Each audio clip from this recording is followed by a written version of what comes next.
welcome back to another podcast episode. It's been literally forever because we're extremely busy, but that's okay because we're here. Today we have two special guests with us. We have Jackson and we have Kristina. Could you please introduce yourselves? Let us know a little bit about you. Jackson, why don't you go first? Oh, good. I was going to hope it wouldn't be an awkward, like, who goes first moment. My name is Jackson Avery. I'm a sophomore here at George Mason University. Probably self-doxing is probably not good. You might want to bleep that out. But no, yeah. I'm a pretty normal campus conservative. I participate in CRs. I do that kind of stuff. I'll give you my fraternity name because they may not like me being here. It's pretty left people, but vibe. Got the Trump hat on. Energy. I'm excited to be here. Thanks for having me, Joe and Peyton. Yeah, thanks for being here. Kristina? Hi, I'm Kristina. I'm a sophomore here in Mason. I'm actually more libertarian based, but I'm more like a liberal on the liberal side, but I don't want to say what clubs I am because I'm pretty sure they may not like me, but it's okay. But yeah. All right, well, thank you for being here. All right, so the topic of today's discussion, if you haven't guessed it, seeing as we have a Trump supporter and somebody who's a little bit more left-leaning, is we're going to be discussing the current state of American politics and more specifics, the upcoming election in November, featuring Trump and Biden. Does anybody have any opening thoughts? I'm just going to add really quick. I think it's very fitting since the first debate happened, and kind of wanted your guys' take on it, seeing as the general opinion to me has been people being disappointed, but as people who support each candidate, what's your guys' take on it? I'll let Kristina go first. She has any. I'm gonna be real. I was the beginning. I was just expecting maybe Biden to be like a kind of a not like a strong debate, but maybe like a decent one. But he kind of let me down, honestly. And Trump was just his usual self. He didn't change, which is fine because I think he's obviously doing what he's doing, but Biden just kind of irked me a little, honestly, because there were times to where and not to bash on whoever supports Trump, but there were some arguments that Trump made that Biden could have easily just counteracted, but he chose not to for some reason. So this kind of ticked me a little bit. So that was a letdown. Yeah. Jackson, what did you think of the debates?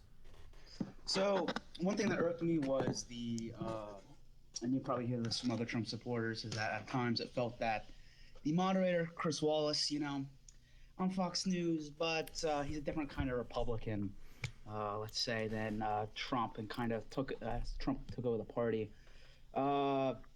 Yes, a very different. The moderator at times tried to interrupt him, specifically on, for example, Chris Wallace asking if he would tell right-wing militias and white supremacists to stand down. Trump did, actually, if you go through the entire logs.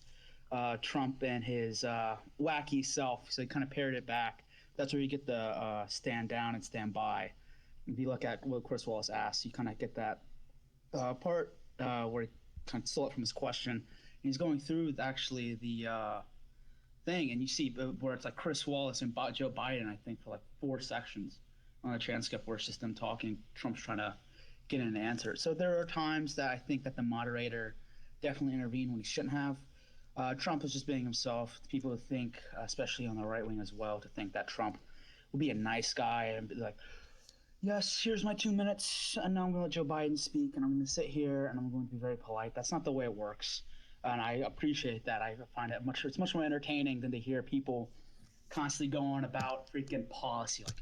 Honestly, that's not the entire point of politics. The point of politics is to get people to win and come to your side. So it's not necessarily policy happens out of the screen of the public's view. No one's watching C-SPAN. You don't have millions of people watching C-SPAN. All right, you have millions of people turning in for a debate, and that's what we got. And to be honest, I think he did pretty well, all things considered. I don't know. I don't think politics should be like we're voting for a favorite character in an anime or something. It should be really about what their ideas are. So the fact that barely any policy was discussed in the debates kind of disappointed me. I don't know if anybody else feels the same way. That's a fair. Just address that. That's a fair thing, but unfortunately, we live in a democracy that allows everyone to vote, not maybe select people who are well read, like the founding fathers may have wanted. So in order to do that, you have to kind of work within that kind of frame. You can go on their websites and you can read that policy. But being a public figure, you have to kind of cultivate a following. The best way to do that is by the way which Trump has. Well, I'm not saying that the presidential debates historically have been without personality and without their clashes. I mean, they've always had that element to them. But this debate especially, there was an extreme lack of any substance, any kind of debate over what ideas will help our country. Even when the moderator posed questions that they could have had serious discussions on, say the economy, which is a big point of Trump's reelection, they instead turned it into talking points. Biden saying, well, Trump has destroyed the economy, blah blah blah, and Trump saying, well, he wants to close the economy, he wants to make it worse, and that's such like a bare minimum level. It's, and I get that their base a lot of the time is not at that level where they really even want to hear about that. But at the same time, I kind of feel like it's the demise of a democracy when we get this far, when we can't have even just a few minutes to have a serious conversation. Do you want to address anything, Kristina, before I say my? No. Fair enough. I think that you kind of seeing two sides. You see a polarizing effect. I do agree with you that in the past, kind of appealing to this past ideal, they're not necessarily this foolish idea of what boomers have. We can go down, we can hash it out. But at the end of the day, you and me, I'll go buy you a drink. But no, I reject that idea. But at the same time, I do think that there was a certain respect for your fellow Americans. For example, even after the Civil War, I think Memorial Day was started by the wives and daughters of Confederate soldiers and joined together by unions, and they came together and they celebrated. They not celebrated the death, but they would come together and mourn. That's a better word. Mourn for the death of people who died during the Civil War. I think that kind of civility has been lost, and I don't think it's something that we should necessarily. We should bemoan it, yes, and we should be unfortunate that it's gone. But it's nothing that that's something that people on the sidelines, I don't think, should, say, well, I don't. I'm not. This isn't to, offend you, Joe. But I see people on both sides do this. Well, this is Ben Shapiro and what's his other name? Guy did Dilbert. Oh, well, this is just ridiculous. America has lost. Unfortunately, whether you like it or not, politics is a battleground. It's where people come to battle. And battle has turned from policy to trying to one-up people. I think this, while it is it is unfortunate, it's just the way it is.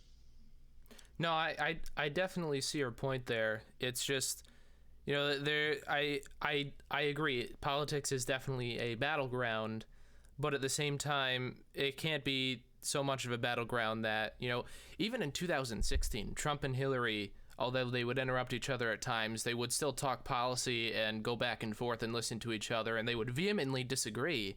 But in this debate, what you saw was literally just attacks on character going back and forth. I don't know. I kind of feel like that's a bit too far. Like we've kind of lost the way a little bit. No, yeah, but we could agree to disagree if you want. I just want to say one more thing. I think another part of it was the strategy was trying to get Biden off kilter. And unfortunately, I don't think it worked as well as the Trump campaign may have wanted. So I think that to kind of tone it down, not necessarily on name calling, maybe the interruption. I think that would be more a better way. But I'm not, I'm a sophomore at college, so my idea, like this ideal way of debating, it doesn't matter because But I do see your point. We also see your point. Kristina, you have any thoughts on this before I move on to the next question that I want to talk about? Let's see. I couldn't. Okay, they like address certain topics that really shouldn't be addressed in the first place. I mean, sure you could address climate change, but like that's something that I think most of the nation should agree on. But then like it was kind of tossed aside a bit because it was just like not highly addressed as the way it should be. And then they talk about white supremacy and that type of thing. It's just like was it necessary? I mean, it could. I mean, at this point in time, yeah, because of all the rioting and Black Lives Matter protesting. But like, it could have been handled a lot better than how it was handled throughout the entire debate. And it was kind of annoying. Ira just trying to debate with Trump and Bias just sitting there like listening in. And it wasn't exactly what I expected it to be. So do you think it was a waste of time overall? I won't say it's a waste of time, but it just honestly kind of shows like how both candidates would react to certain situations, and I can tell like throughout the debate, Biden was just it's just visibly shown on his face and his in his posture and gestures that he was getting really irritated, and he even like told him to shut up at points, and he even told him that he was the worst president, and it was like it's a little. I know. I mean, sure, it could be true or not, but like it was a little far, honestly. He could have handled a lot better than letting his emotions out. I mean, it's kind of irritating to say the least. Yeah, I can see that. So, anybody else have any final thoughts that you just want to get off your chest about this? Because I want to talk about who won. Who do you think won the debate? And if nobody has any final thoughts on that, we can move right on to that. No. All right. I think go ahead. Yeah. So who won the debate? I feel like Trump won. In my honest opinion, I think Trump won. Like, I'm sorry. Go ahead, finish your thought. Yeah, it's fine. I just honestly, there have been like Trump had Biden around in circles so much that Biden could have just easily got him, but like he just let it happen, and it felt like Trump kind of won that entire exchange because he basically just I don't know like overwhelmed Biden for some reason, and Biden couldn't counteract with it or anything. So it's just like it felt like Trump won that honestly, and it should have been Biden, but like I said, he's not a really good debater, and like it just kind of fell apart, honestly. So I just feel like Trump won that exchange, in my opinion. All right. What about you, Jackson? I would say that the only misspoke, the way that, so I would say Trump won overall. I think if anyone's watching it, people would agree that Trump won. But people who are maybe casual observers of politics would definitely think with the the Proud Boys stand by and stand back or whatever. I think that's something that's definitely going to hurt him, even though he, on Sean Hannity, I think the night after, right before he got admitted for COVID, he said that he disavowed them. They don't care about that. In the past, he's disavowed white supremacy or whatever, just not to the extent that I think that the mainstream media would like him to. So they'll continue to attack him over that because, I mean, it's just easy. You know, you can bring up, you know, what happened, the unfortunate thing that happened in Charlottesville, and you can constantly hound someone with that. And you know, I mean, it's just easy and it's lazy. But you know, why stop doing something that worked? Okay, so you do think that Trump won overall, then? Yeah. Yeah. Overall, I think people who are watching it, they even casual, like not casual, even the more people who are more strongly with Biden would probably agree that he did not do the best showing. It's just that with the when Chris Wallace asked them, you know, do you tell militias and white supremacists to stand by, and then that whole entire exchange, I think Trump lost. And you know, the point of the debate, unfortunately, is to get sound bites, and that sound bite's going to kill him. So you think he could have been stronger, but he did have like a slight lead on Biden then? Yes. Okay. Gotcha. Peyton, before I go on my tirade, let's hear from you. Yeah. I'm hesitant to give anybody a winning. I would like to sarcastically say that Chris Wallace won the debate, but he definitely didn't look like he didn't have a... Mr. President, sir, Mr. President. Yeah, I mean, like, there was a good portion there where it was Chris Wallace versus Trump and not Trump versus Biden, which leads me to believe that Trump had a stronger showing, but Yeah, that's 2-1, baby. in the grand scheme of things, I don't think it really matters.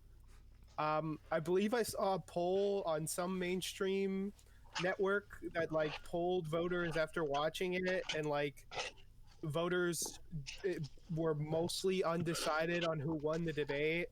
So I mean, if we're gonna look at politics like how kind of Jackson is looking at it, as it's a win or lose thing, by the numbers, and honestly, they came out as a tie. That's fair. Okay. Well, it's interesting you mentioned that Chris Wallace won the debate. I can see that, to be honest. That we got to readjust our poll on the server, add him in there, see how many people vote for him. Yeah, I think we need to add Chris Wallace to the poll. Yeah. So, yeah, I think Chris Wallace. I think I've said this before, but I didn't really feel like either candidate won. I feel like Biden definitely didn't win. His performance was just so lackluster and poor, to be honest. And it was out of character for him. Like, you would expect something like, "Will you just shut up, man," from Trump, but coming from Biden, that was very unexpected. You know, I think it was jarring, actually. Yeah, I was surprised myself. Mm-hmm. So I would say Biden definitely didn't win, but I would give pause to say that Trump won. I think that it was just such a poor display that I wouldn't give the win to anybody, really. I don't think we should do any more debates. Honestly, if it's going to be just like that, then I don't see the purpose. I don't see the benefit. I just real quick to interject. First of all, sure. When you said the "will you shut up, man," it's just, if you look at it and you listen to it, it sounds like he just sounds so tired. Mm-hmm. It doesn't sound like it's big own. Shut up, man. It's just like, it's just so. Yeah, he's just so tired of Trump. I feel so bad. My heart yearns for him. I want to get him off the stage, and I want to help him to his bed and put him to sleep in a non-threatening way, tuck him in non-threateningly. I hope he lives a long life after. But no, I think it would be very good to show debate, because the presidency is just not about. It's about going the distance. You can look at how it's aged. 2 terms has aged presidents. A debate is being able to, for an hour and a half, stand up and go toe-to-toe with someone. Not just talking about policy, and it's important, but it's just being able to have those long conversations over a period of time. It's going to be very difficult to have a 3-hour sit down with Putin behind doors, if an hour and a half going back with Trump, is while it may not necessarily, like, Putin's not going to call him names, call him Sleepy Joe or whatever, but you got to be able to be for those. Well, I don't know about that. Putin is a pretty outrageous character himself, so. Well, you never know. Putin, he's a wild card. Gotta respect him for that. But poison people in Germany, it's crazy. But I would have to say, I think it shows an endurance test. I don't think that people maybe not consider it, but as our presidents continue to get older, it's more important that we view the debates as, like I said, an endurance test. I guess that's a good way of looking at it. So officially on this podcast, we have 2 votes for Trump, 1 vote for Wallace, and 1 vote for nobody. So I guess the official podcast poll would be Trump won the debate. Congratulations, Mr. COVID president. Yeah, it's another victory, another W, and it's in the long notch of W's. You're gonna get tired of winning. Exactly, baby. You're gonna hate it. But yeah. All right. Another topic I wanted to touch on a little bit. Did anybody feel like the debate stage was a little bit empty? Like maybe it was missing a few people? I mean, if you're talking about third party. No. Really? No. Hard no. No. No, I'm kind of being an ass. I mean, I know what you're trying to get at, and I think that, unfortunately, as much as I imagine Miss Jorgensen is a fantastic individual, hey, she taught. I'm from South Carolina. But, I mean, fuck Clemson, and I think that's more than enough to explain why she shouldn't be on the stage. Could you explain that to me? I apologize. I'm not read up on whatever you're talking about. Clemson. Clemson. So Clemson is a state school up in the northern part of South Carolina. Mm-hmm. University of South Carolina is in the center state. I grew up in the center state of South Carolina. Okay. And the University of South Carolina are rivals with Clemson. It's a college football thing. Okay. So I think, is that where Dr. Joe Jorgensen taught? Yeah, she's a professor of psychology there. Gotcha. Okay. Yeah. I see. It was a sports ball joke. So as somebody who is probably going to vote for Joe Jorgensen this election, I think it was good that she wasn't on the stage, honestly. And there's a lot of people who hold this opinion after watching that debate. I mean, honestly, she would just get steamrolled by the insults and not be prepared for that. And instead, she wouldn't be able to differentiate. Well, I think it would also herself. She'd just be a third wheel. I think it would probably also tarnish her character a little bit. Like her vice president or her vice presidential candidate made a tweet about that, saying like, "I won't sully the good name of train wrecks by comparing this debate to one." Like they didn't like that, so I'm guessing they probably feel the same way that they were not on the stage.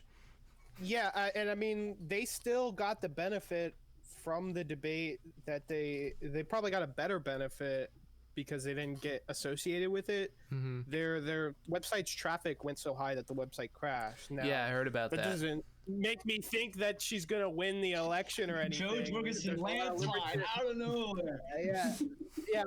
Libertarians are very much deluding themselves if they believe that, or any third party believes that their candidate can win this election, with all the barriers that still exist. But I think it was better that third parties weren't there, at least from a perspective of third parties doing better. Okay. Kristina, what do you think?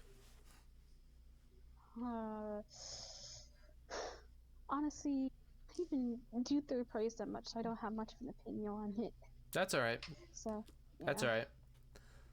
All right, so the prevailing opinion is that despite the whole Let Her Speak campaign and even Howie Hawkins butting his head in there trying to say, yeah, I should be on the stage too, the prevailing opinion here is that it's a good thing that they were not on the stage.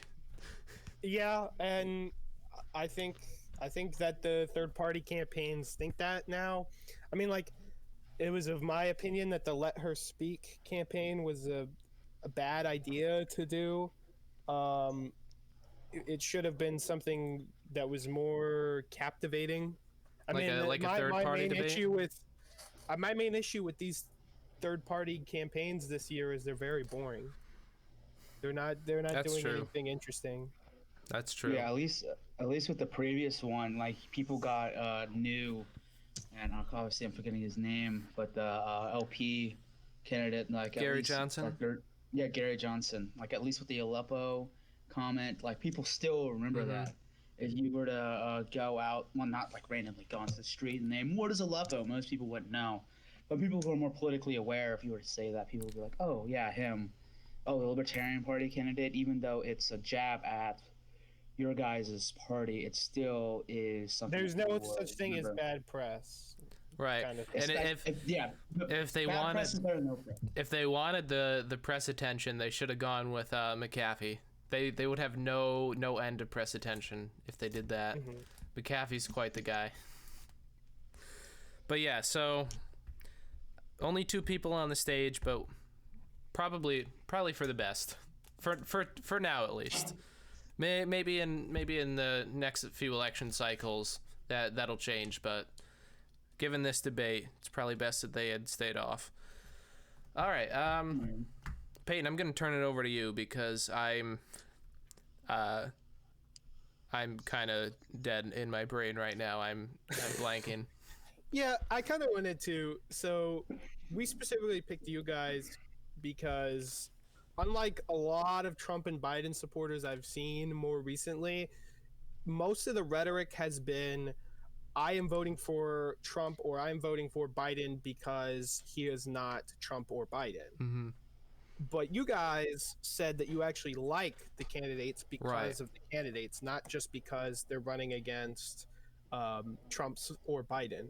So I kind of just wanted to ask you what is it that appeals you to this candidate other than they're not the other guy? Let's let Kristina go first. Jackson, you've Yeah, gone ladies first a few first. times. Sorry. No, it's okay. I will respectfully allow her to go first. My so for Biden, I kind of like what the policy he was endorsing. For I honestly can't remember because the debate was so chaotic. I think he was trying to implement renewable energy into housing, which would cost about over $1 billion. I think $1 trillion at best, but like it would end up creating more jobs for people, and it would actually stop the use of non-renewable resources. So I thought that was a nice little thing he wanted to enforce. But I was hoping he was going to take for account of maybe what's going to happen if we take that much money out. He was trying to say that the more jobs that will be in place due to renewable resources, the easier it will be. But I don't think he really addressed it too well. Um, but I think I kind of like what he was going with that, in my opinion, because that was something I was hoping at least either candidate was going to do, was to address climate change in some way, shape, or form. So you like the Biden plan over the Green New Deal, right? Yeah, Okay. So you like Biden because, unlike Trump, he is willing to uh, do quite a lot for climate change. yeah, basically. Okay. All right. That's fair enough. Anything else? No. Okay. Sorry. That's all right. Jackson, how about you, man? I like Trump because he kind of encapsulates what the Republican Party can look forward to, winning. It's we tried the neocon McCain strategy and it failed, and we tried the more LARPy Republican libertarian wing, whatever you want to call them. They're not true libertarians, but they will try and speak to it up until a certain point, and pro business, that kind of stuff, and it failed. What we see is a more populist, more kind of down to earth, even though he is like a multi-billionaire. He grew up going to all of the rich places that people like everyone else on this podcast and probably people listening couldn't get into, but it's still more real than McCain, than someone who grew up in Arkansas, the Clintons. He's still more real and speaks to the what the average American wants, which is an increase in jobs, a ramping down of our obligations to the world, increasing tariffs, not necessarily a retreat from the world stage, but a more kind of all right, we've done all this stuff. We won not the Civil War. We won the Cold War. We're basically number one on the stage. We've done what we need to do in Iraq and Afghanistan. Pull out there, foreign policy wise. Well, now of course, I don't even like the numbers. I think the numbers need to be higher when troops are coming out. He's still withdrawing troops. The total number has gone down. He has, of course, redeployed and then withdrawn them. So that they are more focusing on, you don't see necessarily the same kind of rhetoric of the traditional Republican Party like Lindsey Graham or Nikki Haley, this kind of vague liberty kind of, as long as they come here legally, legalistic kind of, pandering, just weak. He's a strong man. That's what he is. And I think that if the Republican Party wants to go forward, we need a more strong men like Trump that doesn't necessarily talk in like intelligentsia words when it comes to policy, but it makes it simple and easy to understandable for Republicans. And I think people like that much better than the Republican Party put forward in the past 8 years. Well, that's interesting. You like Trump because he has the ability to get elected and push some Republican ideas. I'm interested in hearing exactly what those ideas are that you like the most. Like, What is Trump pushing for that you are most proud of? So, it's kind of a joke, build the wall, but about 300, a little over 300 miles has been built. If you look at the government website for that, I think that's probably Department of Homeland Security. So that a reduction in illegal and legal immigration. I would like to see that specifically with visas. We have, for instance, you take computer H-1B visas coming over. You have people who will be graduating. I know plenty of friends, even my fraternity, who are graduating with a computer science degree. They have student debt, and it's not necessarily the debt that's the problem. Well, it's not a good thing, but they still have debt, and the idea that, oh yeah, they come, they just got out, they just graduated, and then they have an extra, on top of that, an extra layer of competition that we allow to come in. I think that that's simply ludicrous, and that's not fair to American citizens. Okay, so you're a fan of protectionism then, in terms of economics? Protectionism is an overarching term that, on face value, I do agree with. We can go on an individual basis to hash out certain things. Like, I think tariffing China's a good thing. They're our only adversary in the world, much more worse than anything that Russia and Iran could do. China is obviously, while not explicitly attempting to supplant themselves on the world stage, they are definitely want to make sure that when the time comes, of course, they will be able to replace us as the number one superpower in the world. Okay, so gotcha. I have a good picture of why you like Trump now. I want to turn back to you, Kristina. If not for Biden, who would be your ideal candidate? Is there somebody who exists? Or, was there somebody you were hoping who would get the nomination over Biden? Honestly, probably been Cory. I can't remember his last name. Cory Booker? Yeah. He would have been that, but like, he kind of dropped out the race, so it's like, okay, I'll just go for Biden because he shares similar ideals when it comes down to the environment. Okay, so environment is the biggest issue to you then? Yeah. Gotcha. Okay, so now that we have a good idea of why each of you like the candidates that you like, I want to ask you this, Jackson. What do you think about the environment? And Kristina, what do you think about let me just pick a few. What do you think about immigration? What do you think about protectionism? And what do you think about, foreign affairs? I want to see if there's any common ground between you two on those subjects. Take a moment, think about it. Let me write them down. Just okay. So I don't forget them. So you said immigration, foreign affairs, and environment. Protectionism and environment. Yep. Okay. Those four things, basically. Let's see if there's anything overlapping in there. All right, we'll see. I think environment we'll probably agree on, but yeah. In terms, it'd be interesting to see if you agree just in principle or also in policy. That's fair. Was it foreign trade? Foreign affairs, so like military involvement, foreign wars, things like that. As well. Yeah. Yeah. Okay. All right. I want to start with let's start with environmentalism. So Kristina, you were a fan of more Biden's plan than the Green New Deal, if I remember correctly. Yeah. Okay.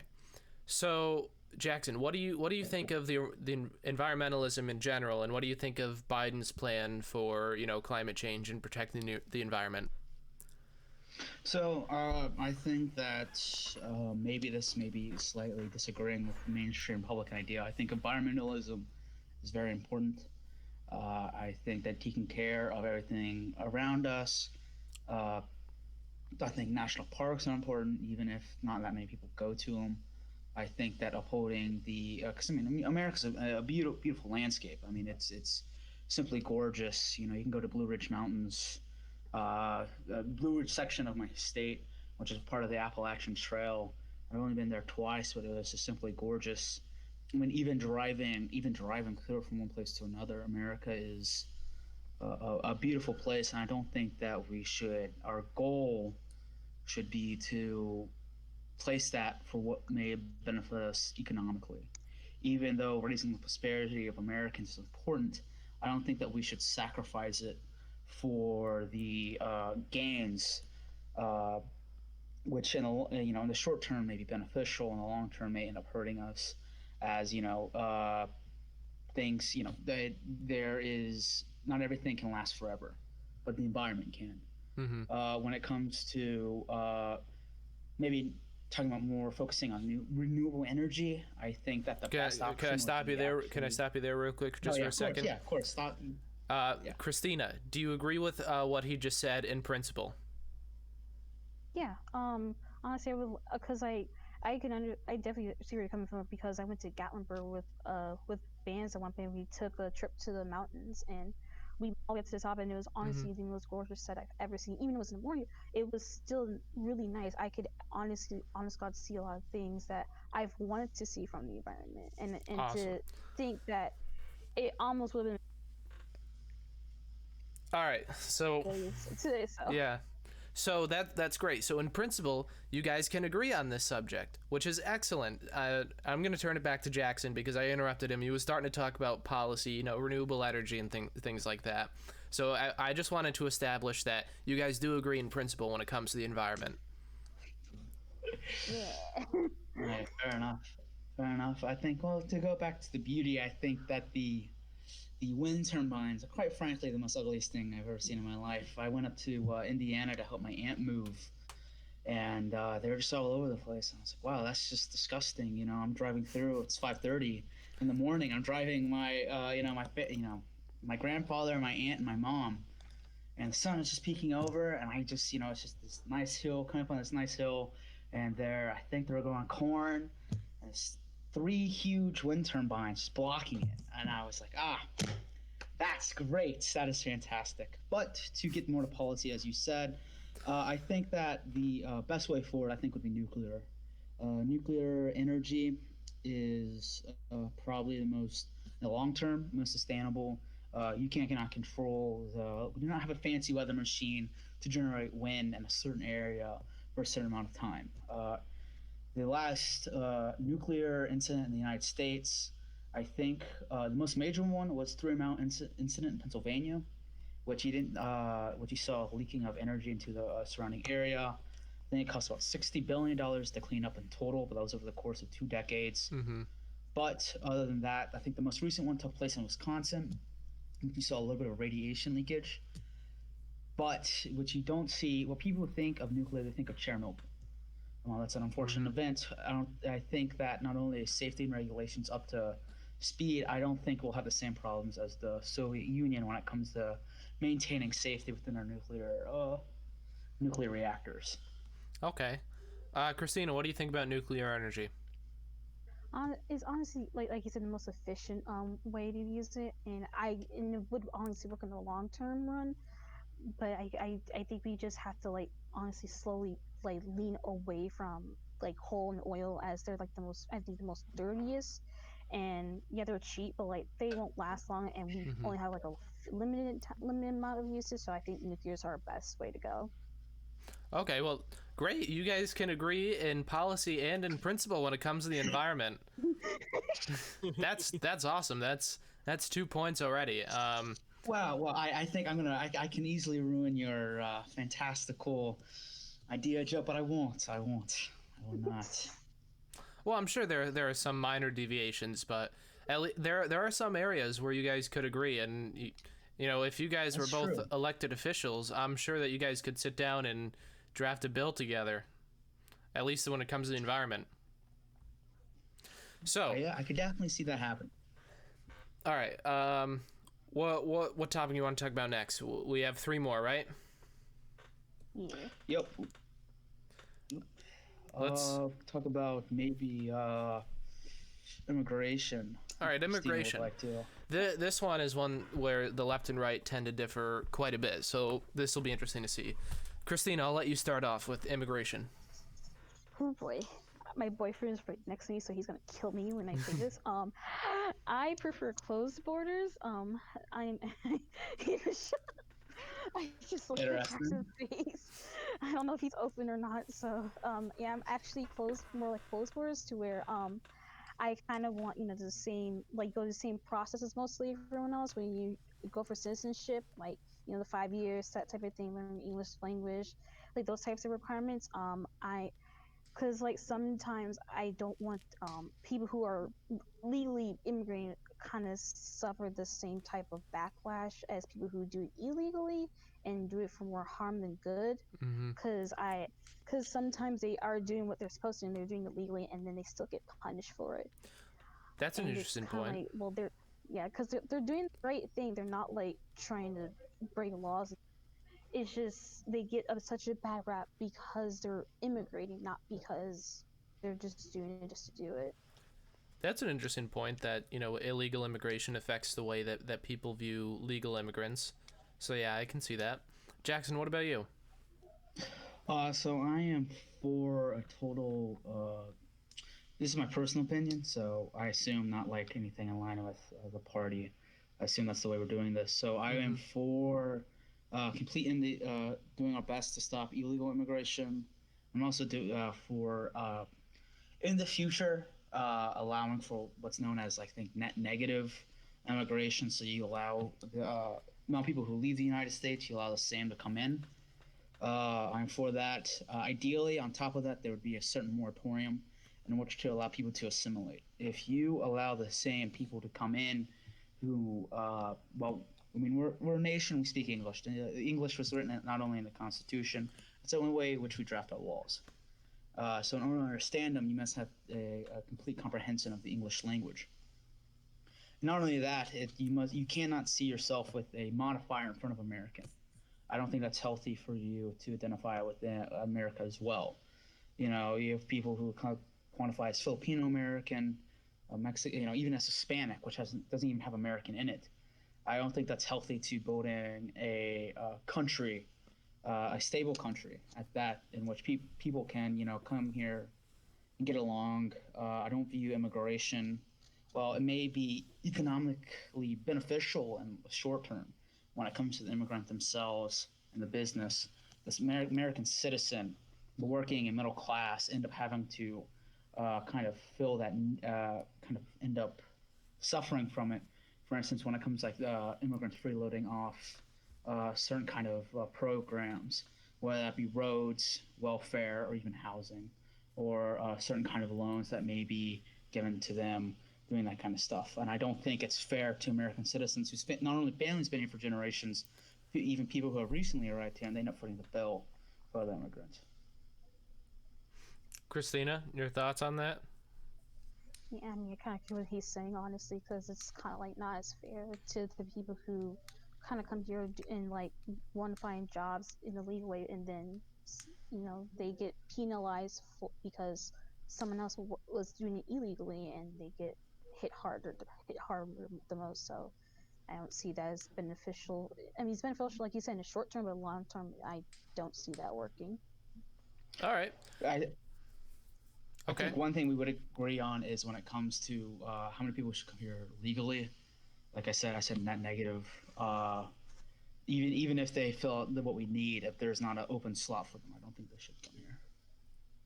So you're a fan of quotas? Am I understanding you correctly? Like, put a limit on how many people can come in each year, or lower the current limit, because we do have quotas right now. Yes. Lower I think we on average allow 1 million, whether it be visas or total citizenship. I think lowering that by a significant amount would be very, very, very good, very buoyant. Okay. I'm not really going to comment much on that, because I don't know the math behind how long it takes for the economy to rebound after a certain amount of people immigrate, because eventually after in the short term I do know that it is harder on the people who are there, but in the long term it's actually better because there's more money going around. But I don't know the math as to how that works. So yeah. I'm well aware that over the course of a certain period, maybe the costs will go down. but you have to also look at it as, for example, not necessarily paying. I think it's about 46%, 47% Hispanic immigrants take welfare. Mm-hmm. And you can also look at it when it comes to, for example, poor people.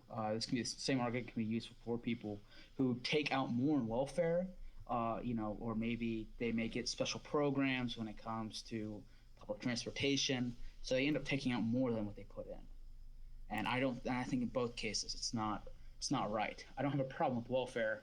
I just have a problem with people, basically scalping from it. Okay. So would you guys say that I mean, I heard a lot more agreement than disagreement, I think. Do you guys think you can agree on immigration? Yeah, I think we can, honestly, because I'm more closed borders than anything. Yeah, I can agree with that. Overarchingly, yeah, I can agree with that. Great. So we've got 2 topics under our belt now where you guys can both agree despite, being Biden and Trump supporters. You'd think by watching the debate that could never happen. Let's see about those other 2. How about foreign affairs? Let's talk about that. Foreign wars. Should we send our troops into battle overseas? What do you think? Jackson, I'm going to hand this one to you. All right. When it comes to war in general, I do think that it's important for any nation to be able to go to war and should go to war. We must of course, once I agree with that, we must realize what war is good and what war is bad. I would probably say Monroe Doctrine is where we can start, where I think that that's a good example of American foreign policy. As far as I'm concerned, the Western Hemisphere is our backyard. It used to be European power, now it's any power that wishes to come here and meddle in both North and South America. I think that America should intervene, at the very minimum act as a neutral negotiator, or even siding on the side of the South American or North American country that's currently being threatened by a foreign power. Now, of course, right now we are embroiled not only in Iraq and Afghanistan, but also Yemen is another one. I think probably Syria, of course, that as well. I think that we need to end those. I don't think that it's necessarily healthy to be there. I don't think it's good. But unfortunately, whether or not I think it's good or not, I think we will have to, we should stay there. And by that, I mean, if China would end up replacing us, and actually, no, hold on, let me revise it. Yeah, I think we should get out. Because most of the oil that comes from the Middle East goes to China anyway. If China wants to pay for that oil, they can pay them for the lives. To be quite frank, the reason why most people in the Muslim world hate us is because in 1991, we used Saudi Arabia as staging ground in order to invade Iraq, and that kind of started to shift the turn. Not only that, but before, but that became the explicit point in which America became a terrible place. People, Muslims in the Middle East and all over the world began to not have a very kind view of the United States. So I think that, we should leave the Middle East. I think 3/5 of the world's oil, which is most of it is in the Middle East, does end up going to China. And like I said, they can pay for it for their lives. It's time to end Americans paying in their lives for Chinese oil, which then produce Chinese goods which benefits China. All right.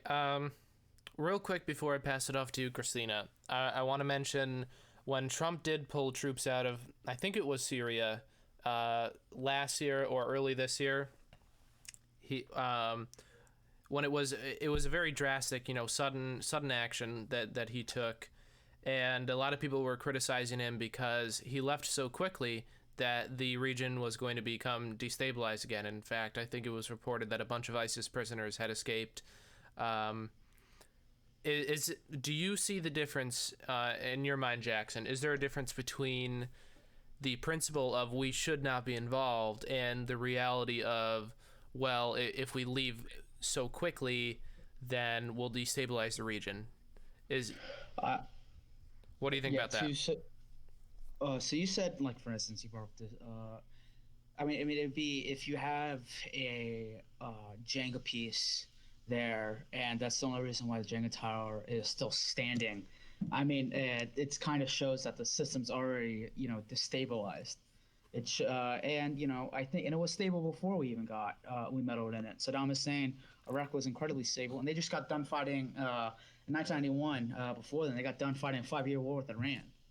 If you want to talk about stability, they were doing all, Saddam Hussein was not necessarily what we may view as like a model leader, in the Western sense of the in the world, but it's much better to have people like Assad and Saddam Hussein than it is to where if we're in there for 100 years and then we decide to leave and everything comes crumbling down. It was a house of cards to begin with. Okay, fair enough. I can see that. Kristina, what do you think? Foreign affairs. I'm not even well versed in that, so I don't even know. But I honestly would believe in what Jackson is saying, because like in the Afghanistan war, for example, we shouldn't have even been in the beginning, and now we can't get out of it. But like certain wars that allow us to maybe help other countries, maybe pair up with Europe, honestly, are beneficial for us. And like you said, they most Middle Eastern countries have gotten oil from China, so honestly, they have to pay for it themselves, and we don't really shouldn't really have to pay anything. So okay, it's kind of like a 50. Can I ask you to elaborate what wars are or would be beneficial to us?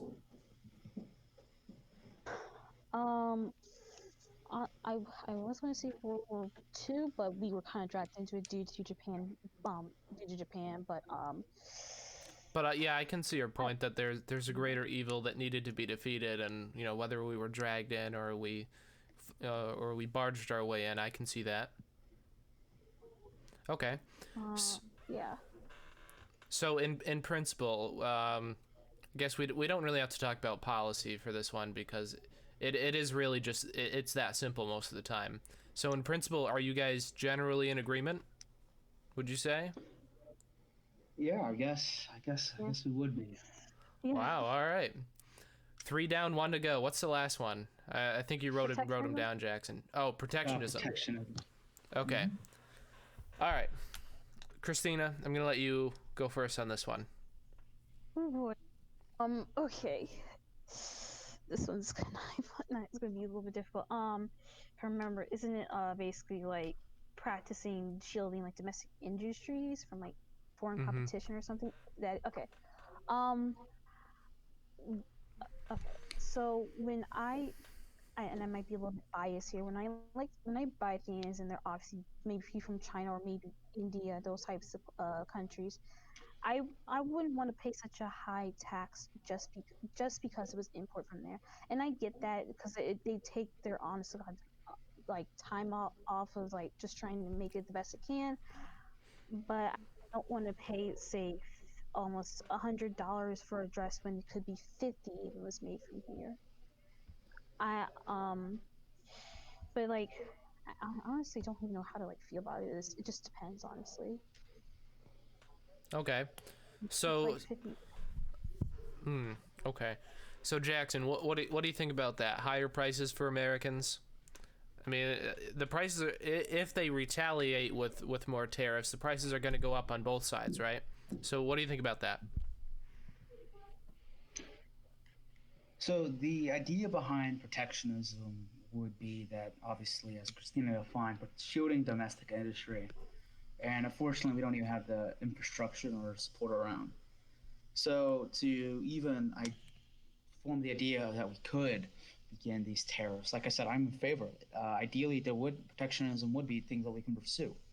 Currently, as of right now, this is not the case. I don't think Trump has, while his rhetoric has been good, he has not necessarily delivered on the complete return of the industrial Midwest and Northeast as he has promised.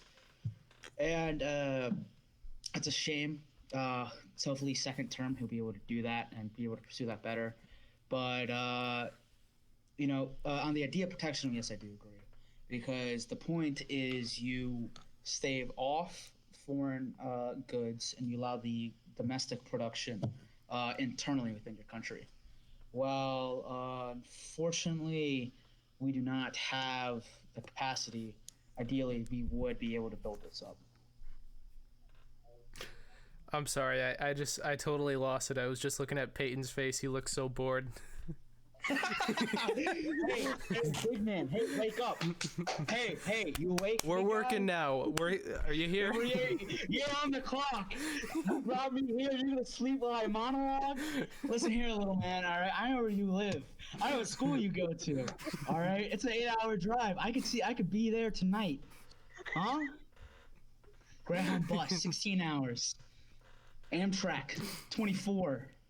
I don't think I even thought about this. Peyton, you want to jump in on protectionism? Oh, here we go. Oh, here we go.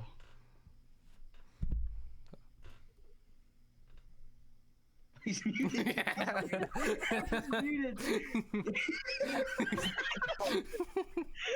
He's like, here I go. I'm getting ready, and then nothing happens. I mean, I disagree with Jackson on protectionism. I think protectionism is a net harm. I mean, when he says, you muted yourself again, bud. bro. What I was saying is that when Jackson says we don't have, the infrastructure to support domestic production here, while I would just say get rid of the barriers that are inhibiting the domestic production, I wouldn't say limit imports from other countries, especially when it's making the lives of consumers better and it's a net benefit. We could talk about the barriers, and we can. I think that would be an important thing to pursue. I think there are certain regulations that older generations have put on us in order to make sure that they can protect their own wealth. This kind of thing. I was like, okay, boomer, boomers so wasteful. They went through 3 fucking economic booms, and they fuck us over with regulations because it makes them feel good. I do agree with you with that. I just think that it's more important, while maybe the free flow of goods, we can even talk about maybe importing certain things from certain countries that we just simply don't have here. But that would not be from anywhere all over the world just because it's cheaper. We also have to look at this from a political view. Importing things from Germany is significant because we can import them from Germany, and Germany benefits from that. As in vice versa, when we import things from China, China benefits that, and that's not good because China is our enemy. I think that when it comes to buying products, we also have to look at it from an international political perspective. Because while the exchange money on an individual level is, of course, at most times apolitical, when it comes to the generalization of a country, it's whether you like it or not, it is political in a certain aspect. All right. In the interest of time, I'm gonna stop you there. You got your rebuttal in, and Peyton, you're not going again, man. You guys are just gonna agree to disagree. Kristina, I want to hand it back to you this time. I am going to be. I'm no pressure, by the way. You can just very easily agree, just like Peyton did. You can slam him down and say no, wrong. But to put pressure on you, even though I just said no pressure, I would be disappointed if on the last topic that we're going to talk about, you decide to disagree and ended on a bad note. All right, go ahead, Kristina. So honest, I see where Peyton's coming from with it, but I'm gonna have to agree with Jackson on this one because we could get rid of the barriers. They're teaming up on you, Peyton. Yeah, we're gonna bully you. We're gonna bully you, big man. Yeah. So basically, why? Sorry. Yeah, I agree with Jackson on this point because I just feel as though I mean, yeah, like I said, we could just get rid of the barriers, but like certain things would probably be affected in a way, so I don't see the point in it. But I will probably have to agree with Jackson on this one. Okay, so in terms of principle, you guys agree. In terms of policy, I don't know what do you think about what Jackson said in terms of I don't know. Let's just take China for example. In terms of policy, would you agree or disagree with Jackson? Probably disagree, just a little bit, just slightly disagree. Oh no, we were so close. Congratulations. I would shake your hand if we were in person. All right, that's all right. That's all right. Everybody's entitled to their own opinions. So we had what, 7 agreements and then one disagreement between you two. That's impressive. Right. Now let's think about our presidential candidates for a moment. How many times did they agree on stage? I'd be hard pressed to think of a single moment. Joe, I'm gonna have to say a big fat goose egg. A 0. Nada. Not even once. Not even once. Nah. Now, would you say that from an audience perspective, watching you guys go back and forth, would that be entertaining? Maybe not as entertaining. No? No? Not at all. We almost put Peyton to sleep, for Christ's sakes, and he's freaking out. Okay. I mean, it's. All right, so there's no way to convince you there, Jackson. You still believe that, even if the debate a few nights ago was kind of a shit show, it was still more entertaining than this. Yeah, I think it's also more entertaining when people disagree with each other, and that's not to bash Kristina. I am glad to know that, at least on the left, we can extend an olive branch. But, if it was me and Peyton, on the other hand, I think the gloves will have to come off.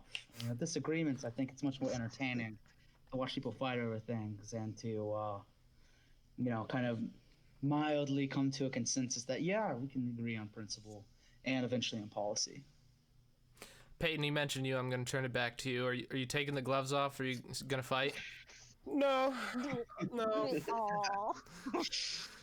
You're flexing for us. Oh, you wanna? I'll allow it. I'm the bigger man here. Well, he's the bigger man. Yeah. Dude, you look like so dead. You look so bored. I look so dead? Yeah.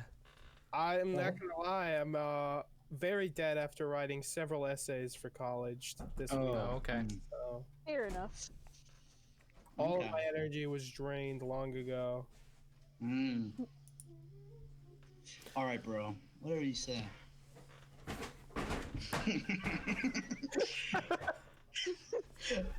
Fair enough. Fair enough. Molly? Now, yeah. Anything else? And I can go all day, quite frankly. I don't have anything else to do. I actually have a D&D club to do, so that's why I just did 2:30. Just so. Fair enough. All right. Well, I mean, that was pretty much all that I wanted to cover.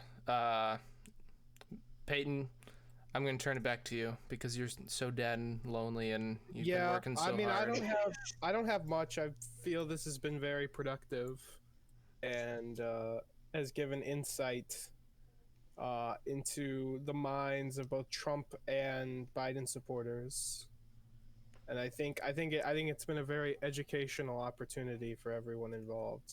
Educational. We learned. Yes. Our guests even took notes. They took notes. They're studying. That's what we care about on this channel is education. Yeah. And we're gonna make you read. No, I will not read. I thank you very much. I'm doing quite fine. I'll make sure to include the picture of you reading. No, that is slander. That is propaganda, all right? Okay. He's lying to you. I was actually upside down. I don't know how to read. Yeah, Peyton, it's illegal to read books. If we post that, we'll get our video taken down like that. So I don't know if we can do that. The truth must come out. No. All right. No one at George Mason can know I can read. Let's do some final statements if we want to. Jackson, you got anything to say? One last monologue. I'd like to say thank you for having me on. If you need a fanatical Trump supporter, you can always call me again, or anything defending the state, because I know you guys pee and poo all over the state. So you need a statist, I'm here. Speed dial. I know Peyton. So rather well, actually. But I can see a libertarian flag in the background right now. You behind Peyton right there. It's off over there, actually, above my bed. You just can't see it, unfortunately. Oh, okay. But, all right. Well, final thoughts, just real quick. Thanks for having me on, and it's glad to know that you can always, find someone you can agree with. Thank you for being here, Jackson. We really appreciate you. I appreciate you too, Joe. Kristina. This honestly has been pretty fun. Honestly, I'm so glad you guys had me. Kind of had a feeling there might be one or two Trump supporters that might have the same ideals as I am. Kind of glad that did come across one, and it's someone I actually do know. So that's really cool, and I'm kind of glad to be here, honestly. And thank you. No, thank you. It's been a pleasure having you. All right, so honestly, this one a lot better than I thought it would. I did not expect you guys to agree on much of anything, to be honest. I mean, kind of. I expected you guys to agree on some principles, but definitely not when it came to policy. So that was like, whoa. So thank you guys. That was good. That makes me feel good inside, especially after such a shit show debate. But yeah, thank you for being here, and thank you for listening, and we'll see you next time with even more crazy shenanigans.